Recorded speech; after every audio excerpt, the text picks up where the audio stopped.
Vice president federation की बनी, तो it was a wonderful moment for me और मैं बहुत खुश थी। 2021 और 22 का वो टाइम पीरियड था जब मुझे वुमेन चेंबर ने कहा कि अब ये हमारी प्रेसिडेंट, इनको बनाते हैं ताकि हमारे पास यंग बिजनेसेस आएँ और यंग लीडरशिप आए।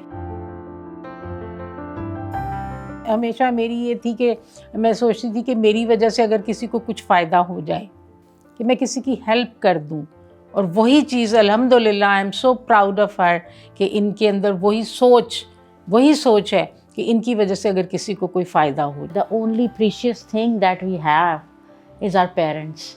तो वैसे जिस तरह से हम उनको हर वक्त खुश करने के उसमें होते हैं, और हमारा क्योंकि आपस की केमिस्ट्री ऐसी है कि वो हम जब साथ ट्रैवल कर रहे होते हैं तो वो हमारा लाइफ का पर्सनल टाइम भी हो गया, फिर जब उसी में बीच में काम आ गया तो वो प्रोफेशनल टाइम भी हो गया। मैं समझती हूँ कि नामा इज़ लकी कि उसको हर वक्त जो है वो माँ और उस्ताद दोनों का रोल जो है वो एक ही वक्त में वो एंजॉय कर रही हैं।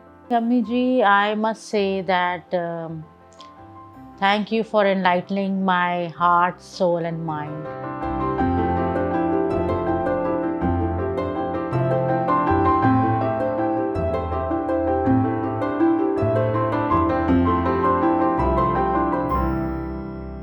Thank you for watching the full video. If you want to see more of such meaningful content, show your support by hitting the subscribe button.